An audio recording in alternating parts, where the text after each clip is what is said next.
to TMZ. Thank goodness TMZ could see right through the sham of that story. This woman claimed that I beat her up in a nightclub because she was a lesbian. That is fucking crazy. Bitch, I didn't even know you was a woman.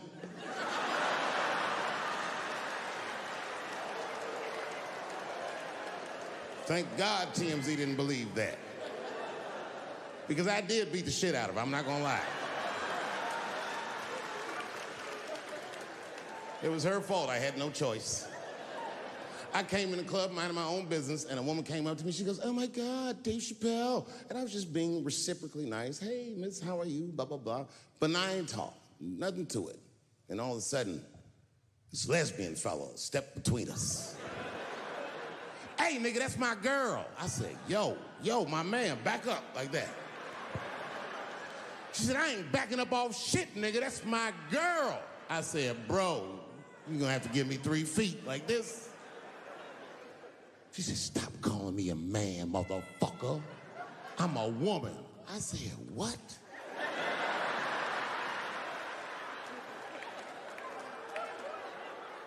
And then I looked deep in this nigga's cheekbones. I said, "Oh my God, you are a woman." It was just too much for me to even wrap my mind around. But I tell you what, I unballed my fist immediately and I softened my posture so that she would know she's in no danger. I even changed the tone of my voice. I said softly, sweetly, like a pimp might say. "Bitch, I'm about to slap the shit out of you."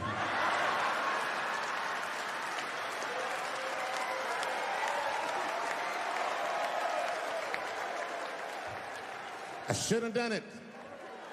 Oh, I wish I didn't say that. She dropped that foot back. Boop. She was in a perfect southpaw stance. Her shoulders were angled correctly. Her head movement was good. I said, "Oh no! This bitch boxes for real." She threw a wild hook at me and I saw it coming from yesterday, so I slipped it like this. I had no choice. I had to go to work. I let that jab go. You should have seen me go, nigga. I tenderized them titties like chicken cutlets.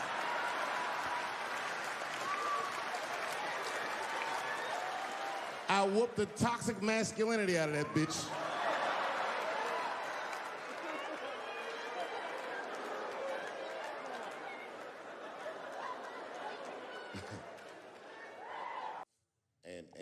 And it was during COVID, and a woman came to our table, and she was maskless. And this bitch came over, no mask, all H words. "Hi, how are you?"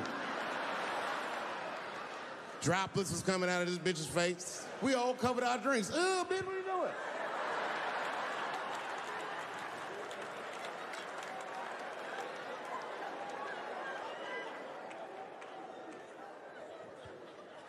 Now, I looked over at the table that she came from, and I peeped game. The men at the table were filming me. This happens when you're famous. People will come over and try to rattle your cage and get you to say something stupid or dumb so that their buddies can film it and they get a video of you embarrassing yourself. And clearly, I said, this is what's happening. And these dumb motherfuckers thought that it was my first rodeo.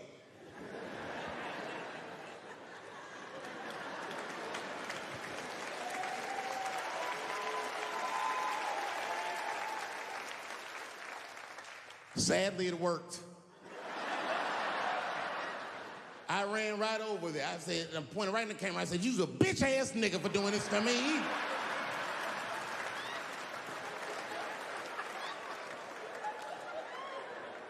And the dude was shocked that I said it. He said, "Oh." And when he did like this, I seen all his fingernails was painted, and I realized, like, uh-oh.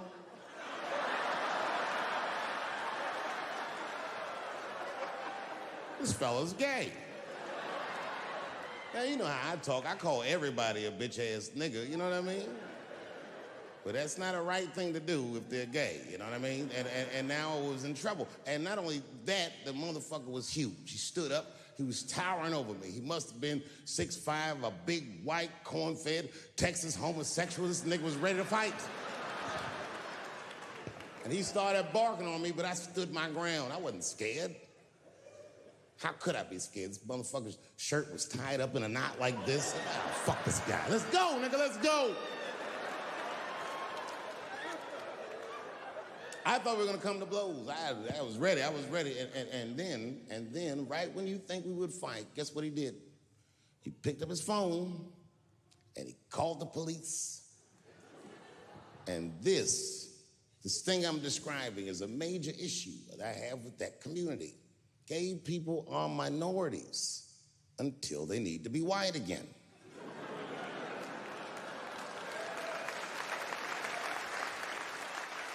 I'm being very brutally honest so we can solve this problem. I'm telling you right now, a black gay person would have never done that to me. Because a black gay person knows when the police shows up, they're not gonna care who called them. They don't show up like, which one of you niggers is Clifford? Well, punching down, the fuck does that mean? Now fast forward, it's 2019. I'm in a restaurant in Ohio, a very nice restaurant. It's Thanksgiving week. And to be honest, it's not a very nice restaurant, but it's a nice restaurant if you're a white person from Ohio that's never been anywhere before. Picture Chili's.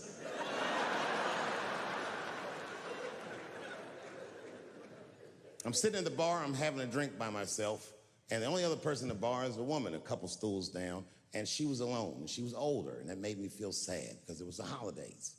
So I told the bartender, send that woman a drink on me. She's trying to spread the cheer, and I wish I didn't. This woman wanted to talk. She wasn't mean, she was nice, but she just wanted to talk about shit that, you know what I mean, the nigga that's trying to get drunk don't want to hear about this bitch remodeling her bathroom, and I'm sitting there trying to be polite. Oh, subway tiles, word. But then she hits a lick, piqued my interest. She says, my daughter is coming home for the holidays. Oh, that's great news. I'm glad you're not gonna be alone. And then she goes on and on about how great her daughter is. I guess her daughter got a new agent, and she's out in Hollywood, she's in movies and on television and all this stuff. And as she's telling me this, I'm thinking, this woman is so sweet. She probably doesn't even know who I am or what I do for a living. Because I know what your daughter's out in Hollywood doing.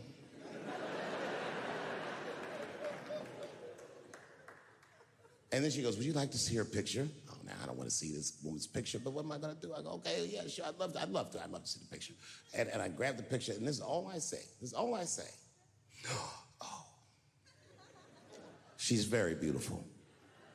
And as she puts the picture away, she looks mean all of a sudden, like she caught me in some kind of trap. What does that face mean? And then she goes, she's transgender. And I think to myself, oh, this bitch does know who I am.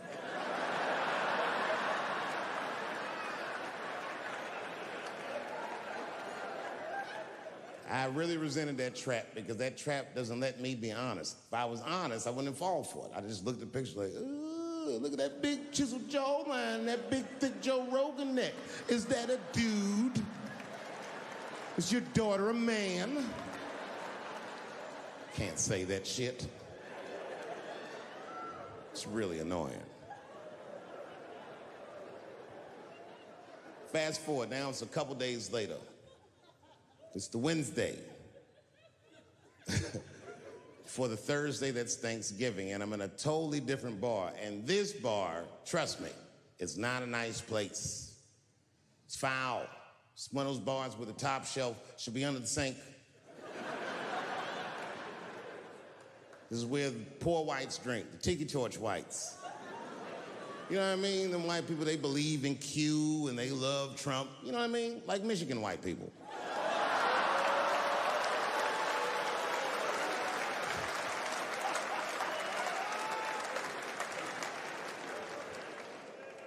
I remember I was at this bar one time. This is that kind of bar it is. I was in there one time, I was fucked up. And I turned around to everybody in the bar, I go, hey, everybody, I'm gonna buy everyone in the bar around the drinks. And all the motherfuckers like, hoorah! And the bartender knew I was drunk, so she pulled me aside. Mr. Chappelle, are you sure about that? That's going to be $16.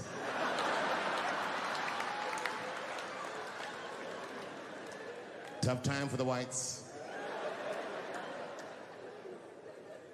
And this was a holiday weekend, you know what I mean? These motherfuckers was having a rootin' tootin' time. They was in there partying, making all them noises. Woo! Ow! Yow! You know all them noises white people make before lynching? They was doing all that shit.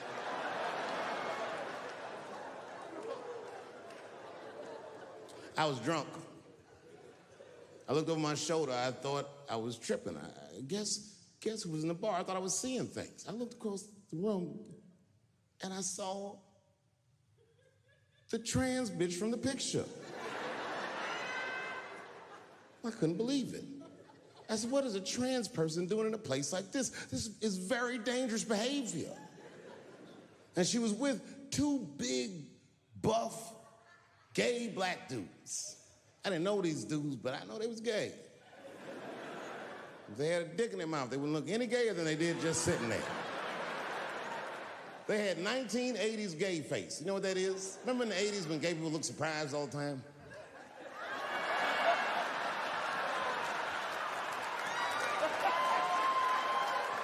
Close your mouth, nigga. What's surprising? You know what I mean? But they was huge. They looked like Juicy Smouillet's trainers.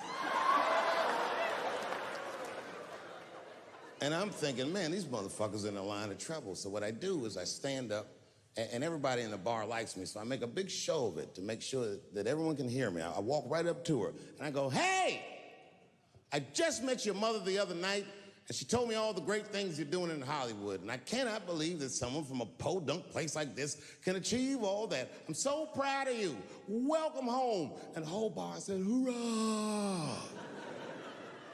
And I said, whoosh. That ought to buy her some time. You know what I mean? A couple more drinks and these fellas are gonna start asking her for some pussy she might not have.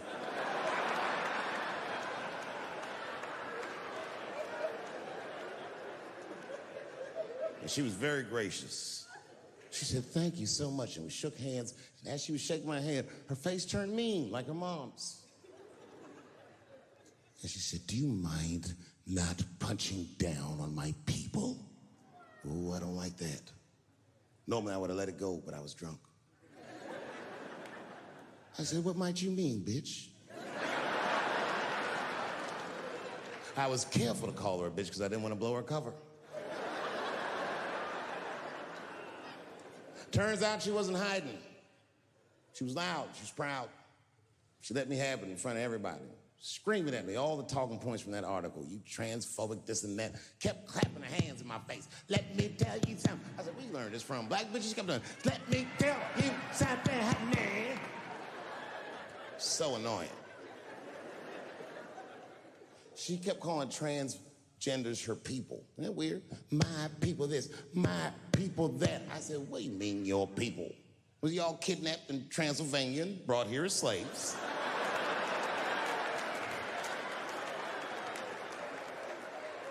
She said, my people have struggled for decades, honey. Decades. And I looked at them gay black dudes like, is there anything you niggas need to tell this bitch? Clifford.